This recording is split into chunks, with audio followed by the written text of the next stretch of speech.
டாஸ்மாக் வழக்கில் அமலாக்கத்துறைக்கு உச்சநீதிமன்றம் கடும் கண்டனத்தை பதிவு செய்திருக்கிறது. தனிநபர் செய்த விதிமீறலுக்காக ஒரு நிர்வாகம் மீது நடவடிக்கை எடுப்பதா என்று உச்சநீதிமன்றம் கேள்வி எழுப்பியிருக்கிறது. டாஸ்மாக் வழக்கில் அமலாக்கத்துறைக்கு உச்சநீதிமன்றம் கடும் கண்டனத்தை பதிவு செய்திருக்கிறது. தனிநபர் செய்த விதி மீறலுக்காக ஒரு நிர்வாகம் மீது நடவடிக்கை எடுப்பதா என்று அமலாக்கத்துறையிடம் உச்சநீதிமன்றம் கேள்வி எழுப்பியிருக்கிறது.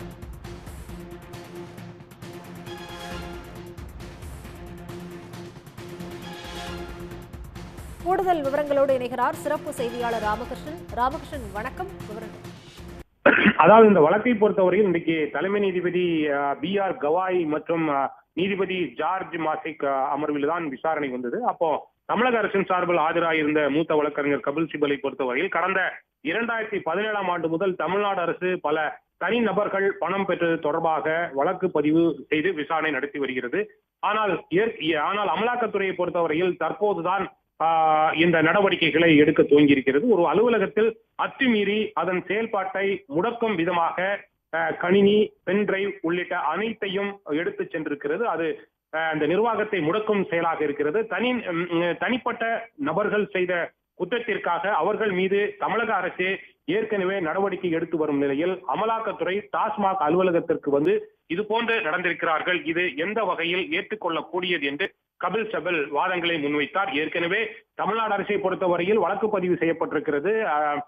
அந்த சம்பந்தப்பட்ட குற்றம் செய்யப்பட்டதாக கூறப்படும் அதிகாரிகள் மீது ஏற்கனவே நாங்கள் வழக்கு பதிவு செய்யப்பட்டிருக்கின்ற இந்த சூழ்நிலையில் அமலாக்கத்துறை எதற்காக தானாகவே முன்வந்து இந்த சோதனைகளை நடத்துகிறது என்பதுதான் கபில் சிபலினுடைய வாதமாக இருந்தது. இதை கேட்ட நீதிபதிகள் அமலாக்கத்துறை எல்லை தாண்டி செயல்பட்டிருக்கிறது, கூட்டாட்சி அமைப்பை அமலாக்கத்துறை சிதைத்திருக்கிறது, அனைத்து எல்லைகளையும் தாண்டி அமலாக்கத்துறை செயல்பட்டிருக்கிறது என்பதுதான் நீதிபதிகளுடைய கருத்தாக இருந்திருக்கிறது. தனி நபர்கள் செய்த விதிமீறலுக்காக ஒரு நிர்வாகத்தின் மீது நடவடிக்கை எந்த வகையில் எடுக்கப்பட்டிருக்கிறது என்பதும் அவர்களுடைய கருத்தாக இருக்கிறது. எனவே அமலாக்கத்துறை வரம்பு மீறி நடந்திருக்கிறது என்று கண்டனம் தெரிவித்த நீதிபதிகள் அமலாக்கத்துறை விசாரணைக்கு இடைக்கால தடையும் விதித்து உத்தரவு பிறப்பித்திருக்கிறார்கள். எனவே கடந்த மார்ச் மாதம் 6ஆம் தேதி மற்றும் 6ஆம் தேதி முதல் 8ஆம் தேதி வரை அமலாக்கத்துறை தொடர்ந்து 3 நாட்கள் அத்துமீறி விசாரணை மட்டுமில்லாமல்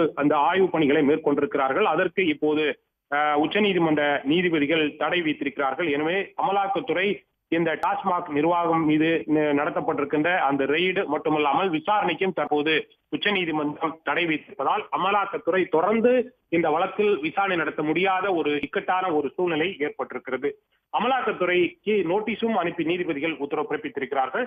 இந்த நோட்டீஸுக்கு அமலாக்கத்துறை என்ன பதிலளிக்க போகிறது, அடுத்த கட்டமாக இந்த வழக்கை நீதிபதிகள் எவ்வாறு விசாரணைக்கு எடுக்க போகிறார்கள் என்பதை பொறுத்திருந்துதான் அடுத்த கட்டமாக இந்த அமலாக்கத்துறை நடவடிக்கைகள் தொடர்பான விவகாரத்தில் நீதிபதிகள் எப்படி இதை அணுகப் போகிறார்கள் என்பதை பொறுத்திருந்துதான் பார்க்க வேண்டும்.